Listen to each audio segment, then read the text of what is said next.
chapitre économique, ces nouvelles manifestations ces derniers jours des éleveurs de porcs. On parle souvent du déclin industriel français face à la concurrence allemande, mais que dire de cette filière porcine? Berlin a fait une percée ces dernières années.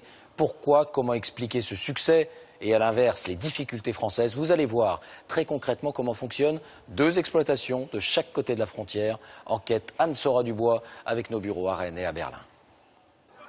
Ce jour-là, ce sont des éleveurs et des salariés bretons qui manifestent. Depuis des années, toute la filière porcine est en crise. En cause, la concurrence européenne et notamment celle de l'Allemagne.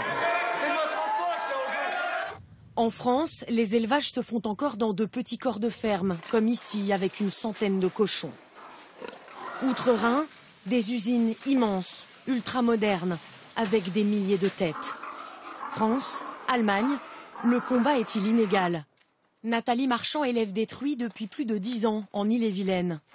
Elle nourrit encore ses cochons à la main, 2 fois par jour. Rien d'automatisé, avec la crise, impossible de moderniser son exploitation. Depuis près de 10 ans, pas de rénovation dans notre bâtiment, donc une technicité qui diminue, donc une rentabilité qui baisse. Pour vendre ses porcs, elle doit les engraisser jusqu'à ce qu'ils atteignent au moins 100 kilos, 6 mois de travail en moyenne. En Allemagne, l'élevage est plus proche de l'industrie que de l'agriculture, alors ça va 2 fois plus vite. Par rapport à la France, tout semble immense.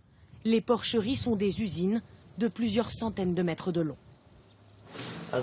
Ici, nous avons 6500 porcs.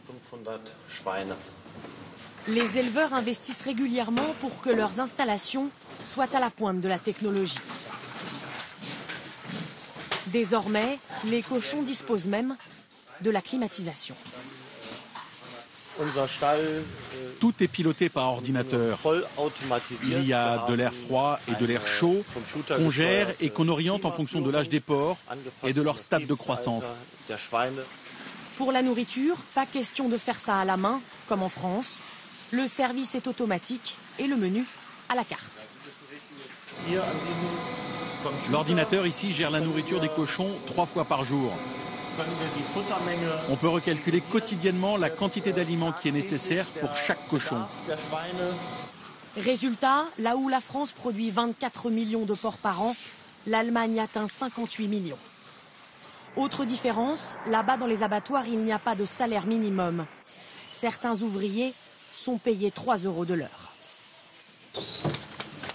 Au bout de la chaîne, le porc allemand se vend 20% moins cher que le porc français.